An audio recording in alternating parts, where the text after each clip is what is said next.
Ah, good old H1Z1 King of the Kill. An old staple of the Steam library, always there to come back to when...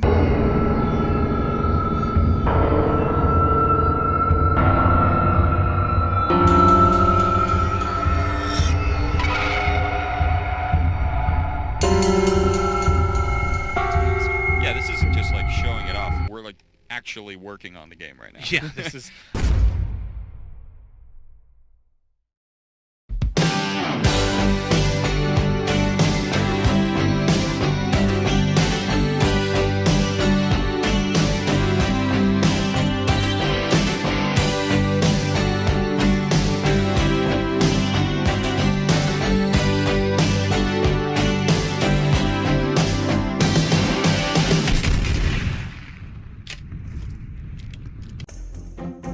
So if you haven't heard by now, PlayerUnknown's Battlegrounds is a battle royale game with a shit ton of potential. The game looks great, it has grounded, realistic gameplay, this shotgun animation,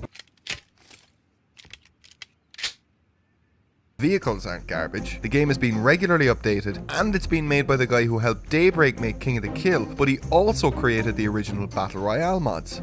And man, whew, how far we've come.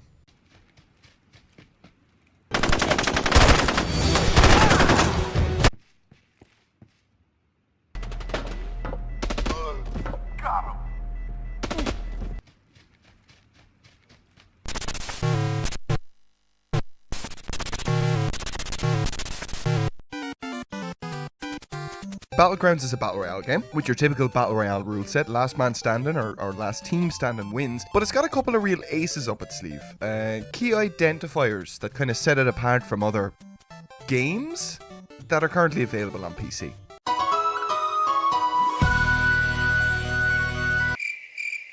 The game just looks really, really good. It does a much better job of pulling you in than, say, Mavis Beacon teaches Skyping. It's been developed in Unreal Engine 4, which usually is both a blessing and a curse, but thankfully developer Bluehole has avoided masking it in that kind of faux realistic shimmer that UE4 games tend to have. You know the one, where the particle effects are just all over the place and you can't even look at the sun without, I don't know, falling down on your keys and not being able to get back up.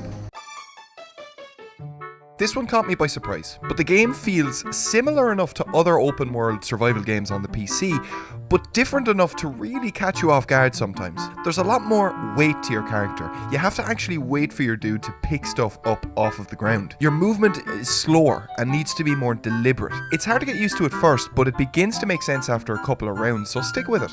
It rewards careful planning and execution as opposed to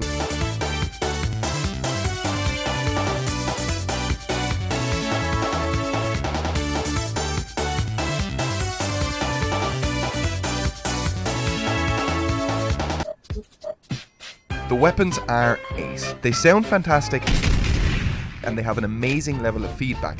You really begin to learn the ins and outs of any given weapon after a very short time using it. There's attachments too, which change the characteristics of your gun. The range of weapons and attachments, even at this early stage, give you ample room to experiment, and you'll be surprised with the amount of variety on offer here. Battlegrounds map feels like a supercut of every other survival game doing the rounds at the minute. You've got shitty apartments, fucked up houses, wrecked vehicles, not wrecked vehicles, upstairs and downstairs, little garages. But overall the design is really effective in promoting clever and deliberate gameplay. Sneaking around, getting to know your opponent's location, staying out of the open, it's all as important as ever, but this game teaches you quickly how important it is solely through playing it.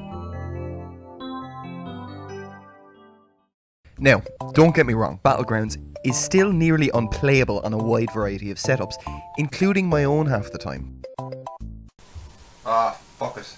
But for a game of this type, to so far outstrip its competition in terms of how fresh and compelling it is, this early in its own early access stage, it's unprecedented. As with nearly every other early access game, prioritization and actively listening to the community are both super important. It's pretty clear that Bluehole and PlayerUnknown are aware of this and aim to work out the kinks and make sure the game is feature complete before adding things like skins and filters. You're going surfing on the internet. Obviously though, this early on, it's impossible to know what the future brings with a game like this. As we all know, early access is a double-edged sword at the best of times, with games rarely ever being actually finished. If I was in Bluehole's position, which I'm obviously not, I'd continue to listen to the community, continue to work out the kinks, and continue to build on the fantastic foundation that they have here. Just basically just keep doing what they're already doing.